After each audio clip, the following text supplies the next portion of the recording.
welcome to another episode of the Grow Your Occupancy Podcast. This is Julie. I'm really looking forward to this conversation and welcoming special guests Austin Blilie and Tommy Tyler, both with American Baptist Homes of the Midwest.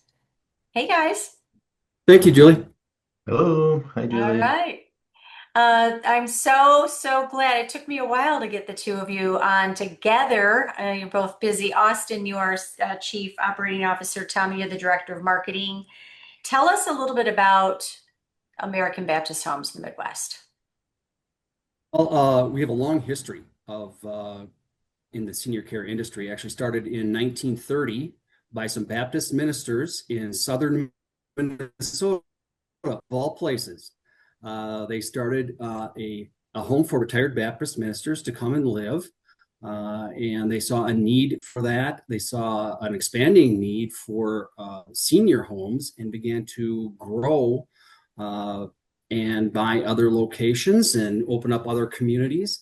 And by about the mid 80s, we were up to about 15 or 18 locations, apparently in the West.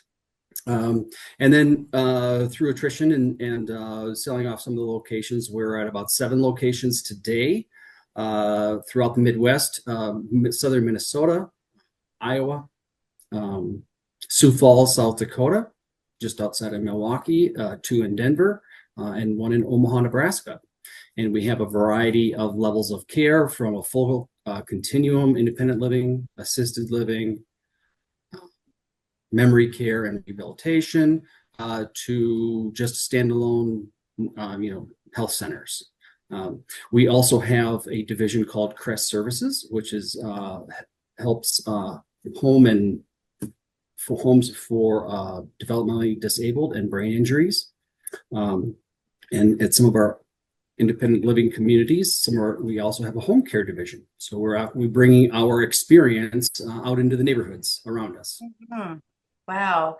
In 1930s, I mean, you don't often hear, I never hear of Right. we started it because, of course, assisted living wasn't even licensed. What the very first licensure was in the late 80s, right? Yeah. So to Yeah. have the forethought in even earlier in the 70s is amazing, but the 30s. So Yeah. Yeah. that really is something. And Right. And to grow it during the 30s and the 40s and the 50s when, times were tough. Times were very, very tough. And No they, kidding, no kidding. And the yeah. idea of caring for, that certainly had that population even before, Social Security Right. came about. I mean, Right. yeah. So Yeah. wow, that is really something. So a really quite a legacy. You've quite a legacy there. Yeah. Exactly. Exactly. It's a long legacy with great tradition, great values. And I think, that, and we'll probably get to it later, but one of the things that we have in our corner is that long history, the tradition of care, that most places cannot claim. And certainly the not for or the for-profits coming into the industry certainly don't have that kind of history. So I think that does make a difference to our residents, to our prospects coming in, that we're not here just as a flash in the pan by any means. We are here for the long haul. We've been here for the long haul. Yeah. You mentioned, Tommy, the not-for-profit and certainly Hmm. longevity.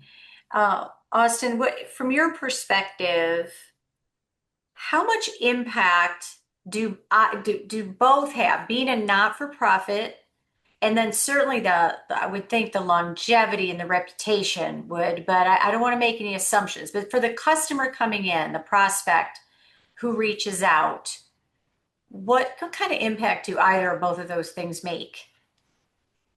Yeah, good question, Julie. I think, overall being a faith-based nonprofit that's, been in existence since the 30s, I think it just resonates with people that, we're a mission-driven organization that, our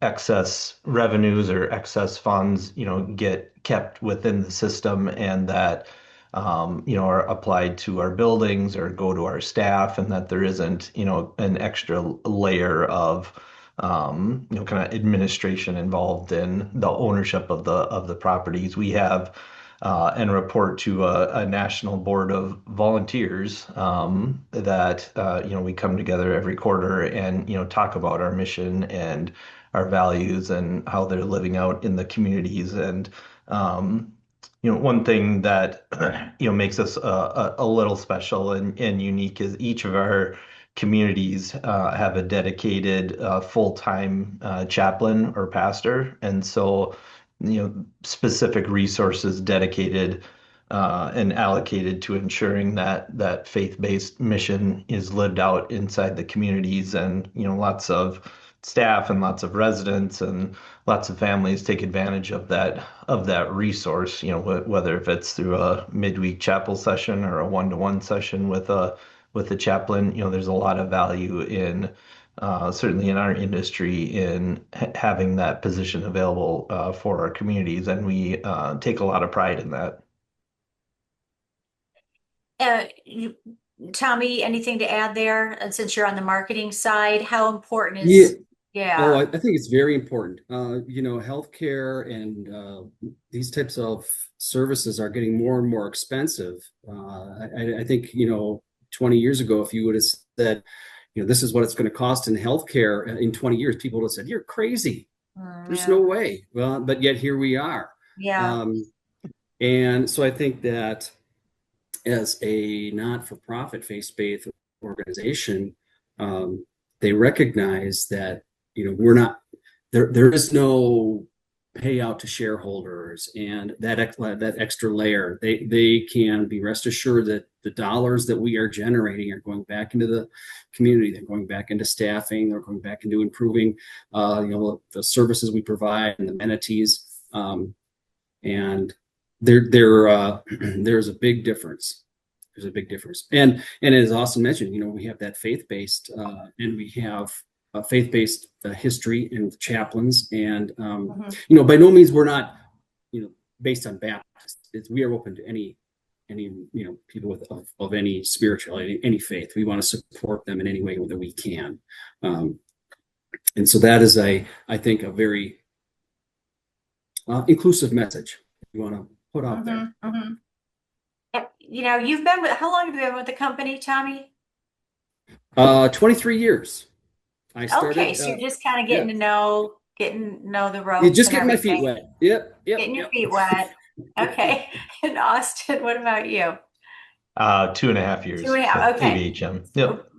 We're learning together. We've had a wonderful relationship ongoing with American Baptist Health. So in the 23 and the 2.5 and the years that you've been in the business period, what, if any, changes have you noticed in the customer, in the prospect, or the older adult? Like why they're reaching out, when they're reaching out, how they find you, what's important to them, what trends are you seeing? What are any big changes? And because you're in marketing, right? You're wanting to speak to what's important to people. Right.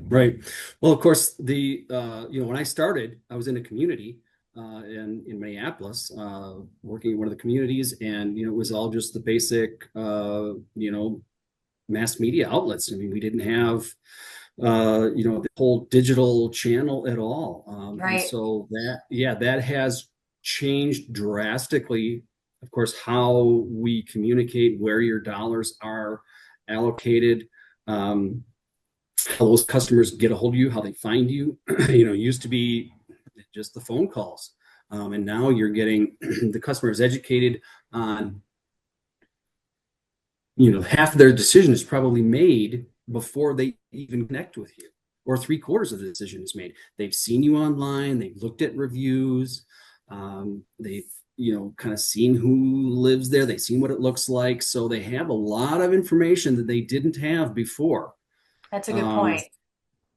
Yeah, and the other trend I think they're seeing is that people are coming in a little older, not a little older, quite a bit older, than they used to. So their acuity is higher.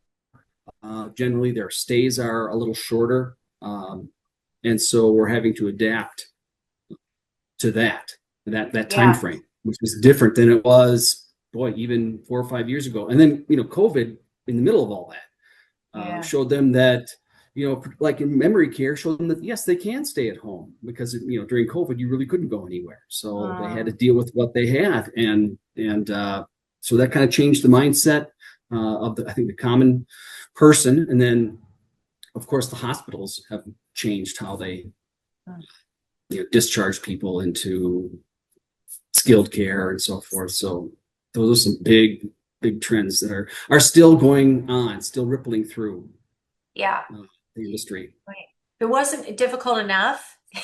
You add Yeah, all these components, and of course COVID, and then like and overcoming, trying to help them overcome that mindset already, that hesitation or those nerves. Now exactly. that got even more difficult because like you said, we're still working on it's coming along, but still working on that post COVID, like, well, look how great we did at home, which is not necessarily the case when you had to Exactly. do it. Surviving is different than thriving. So how do you bring that message forward? And how does like what have you done like in the communities as far as traffic driving and like bringing people back out? What's been working? Well, we've done a lot more in terms of um, where we're getting back into it now. Events, drawing people into the community. We have found that once we typically get people through the door, our conversion is pretty good. It's a lively community, and um, sometimes that Yeah, goes unnoticed, and it's hard to get yeah, that out there. Someone just told me from a community in Albert Lea, southern Minnesota, that they had a tour come through, and the residents I can't remember the activity they were doing, but the comment from the prospect was, "Wow, what is this? Is crazy. What's going on here?" And she said, oh, "No, I no, love this is it. every day. This I is would every love it. I'd day." love to know So what they were doing. Oh, that's great. yeah, I know, and I wish I could remember I too. love That would that. make the story so much more interesting, wouldn't it? No, well, it just added, but I mean, if you've got a prospect or family that says "wow" during a visit, I think you made some very positive impact, I would think. Yeah, yeah. So Yeah, those are the fun things that we're doing. I think we're also increasing the the social activity that we yeah, have because the expectation has changed. You asked about trends. Expectations are changing. Austin can talk to a little bit about that in terms of food service and programming. Very different than it was pre-COVID. There was a great deal of different expectations than there was ooh, before, and it's going to okay. continue to grow. Let me flip that I definitely, what are some of those changes, Austin, from it, like you mentioned, maybe from an ops perspective, dining, etc. Yeah, I think, people looking at, the resources that they're investing in the community want to figure out and decide if that value is worth what they're getting back, whether that's through enhanced, dining options or activities. A couple of our communities have swimming pools in them and, wellness areas that really, of course, is a draw for new prospects and for deciding if they get that return on investment essentially with the resources that they're spending with us. So I think it's interesting in our independent living communities, we're seeing a lot of residents really age in place. And so, like, for example, at our Muskego community, the average age in our independent living is like 91 years old. And so what we're seeing is, they are sticking in their independent living apartments, as long as they possibly can. Whether that means getting some home care in to help them stay there, but then they end up skipping kind of our assisted living service line altogether and go from independent living and maybe go and do some rehab in the nursing home side of the campus, and then figure out if they can go back to their apartment from there. So it's to further on Tommy's point to the trends, the people are they're not as agile within the different service lines, I think, as we've seen in the past, where you kind of naturally progress through Yeah. requiring more care, but kind of jumping, service lines kind of back and forth, which is an interesting note, I think. I was thinking a question I have is so many people do choose, right, to stay in that on the independent living side and as much as possible, if not forever, and then adding maybe some home care services, which I want to ask you about that with you having so many different services, how you can draw and attract and keep people in the American Baptist, wheelhouse. But in your opinion, what is like the biggest maybe difference or benefit of somebody maybe moving to when you said then they skip or they don't utilize or get the benefit from assisted living, which really was like, the verbiage on that, I like that verbiage. What is the benefit then of living in assisted living versus, well, I independent, I have care to XYZ. What would you say for like a family asking you that? Yeah, I mean, of course, it's individual based response, but I think overall, ultimately, if you're in a independent living situation and you have needs, if you have need, taking meds or taking a shower or just health issues in general, and you just rely on yourself or maybe a spouse to do that, that can be a deterrent on a higher overall quality of life. Whereas, if you moved into a more, supportive area, supportive services where you have staff around, 24/7 that can provide that, ease of mind that they can help and assist with, again, taking meds or if it's a shower or whatever, our belief is that just helps their overall quality of life because then they can, focus on the enjoyment aspects of of their life versus maybe it's really difficult to get out of bed in the morning, and then so they're starting their day already with a difficult thing. And if we can provide that assistance and get that out of their minds for the day, and they can focus on the all the wonderful activities at the campus. So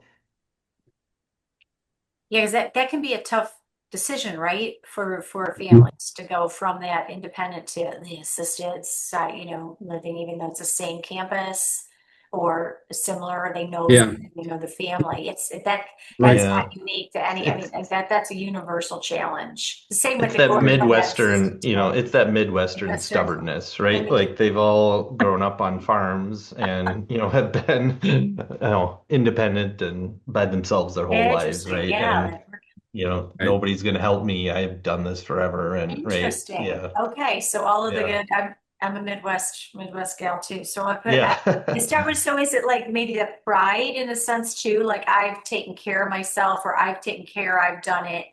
I've done it. Where I've done life by the bootstraps kind of thing, and I don't want to have to lean on others. Maybe.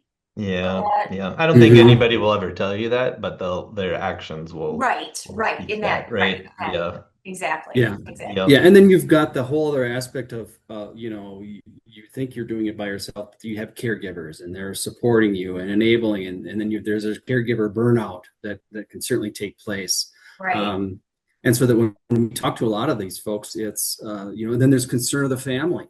And we try to say to the prospect, the resident themselves, how would it feel if you could take the burden off your spouse or your family member, that they would have to worry about you as much or at all if we can get you into a setting that's more appropriate, and getting them to think about, yeah, it's not just me, but there are family members and loved ones who are very concerned, and maybe that is a eye opener, I think, for a lot of people, is how would it feel if we could take that burden off of them, and they could, you know, it could be just a natural relationship like it was and has Mhm. been for years and years.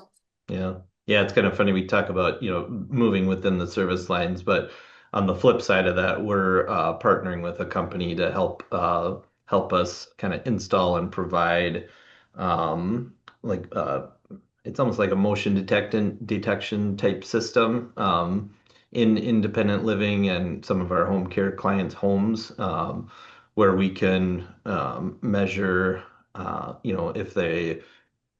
if the individual has fallen or if they're taking their meds, or all without staff seeing that. It's all sensor based technology that's obviously new-ish to the market, but has been on the market for a little bit. But so that partnership, looking to again extend into our brand and our name into more households, in addition to our apartments. But ultimately, the use of this technology, I think, will probably help people stay in their apartments longer because they'll have the data associated with how they're acting and behaving, and families can, have a peace of mind that, they are going out of their apartment, they are going to lunch, they are, being active. And so it's kind of a new, you know, a new trend in more on the housing side, we think. And again, just extends our care and services to more people, not necessarily within the walls of our campuses. And you do, I mean, you have quite a big kind of wheelhouse, with your services.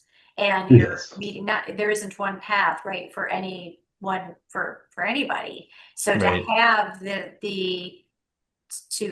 have it and now increase it and to support as many people as you possibly can on the paths that they're on, Yeah, with your home care and your skilled nursing, your rehab, you have independent living, assisted living, memory care, and I'm missing, and your home care, Skilled care. seeing It's skilled skilled. skilled Oh, care, care, yeah. nursing care. Yeah. motion. Okay, Care. yeah. Mhm. So there's been a ton of wins, a lot of progress. I mean, you're always looking at ways to grow, ways to improve, enhance bottom line revenue, right? So you can give back to your residents Mhm. and your team members. What would you say 2025 almost feels like a long time ago, but a Yeah. couple of the what were a couple of the big wins? And then what are you looking at for 2026? At this time next year, we'll talk about wins you've had in 2026. Yeah, so it kind of, some of the big wins, vary by service line, but overall, just the company-wide occupancy increase has been was a big win in 2025. Amongst most of our service lines, we saw, a percent or two increase versus the years before. And, Great. finally, I think, getting everybody to say, we're past the COVID fears, we're past, we still obviously on the nursing home side do a lot of the infection control stuff, but getting that mindset of getting past people. And but truly the occupancy gains that that we've come back to, was a big win for 2025. And obviously continue to push that momentum through here in 2026. And of course, with any buddy in our industry, it's the staffing challenge that's ongoing. It certainly has eased over the last 2-3 years, the just the staffing pressure in general, but we still have those pockets where that's a challenge, of course. And continuing to, but having both, continuing to capitalize on the positive momentum on the occupancy front, and dealing with the staffing issue, is nothing new for the industry. But nice to see, certainly the occupancy rebound. The demand really has picked up in quite a few of our markets. And so it feels like we're kind of back to normal from that standpoint. What you said the traffic had picked up or the interest. What else do you attribute? Tell me anything that they're doing more specifically, the sales team or the teams in Mhm. general on property to make this increase happen.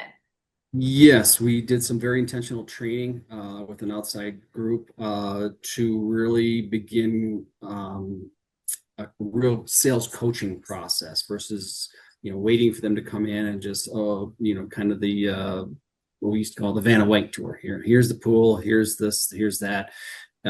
Sitting down, understanding what their needs are, understanding why they're here to begin with. We're just starting, we're just looking.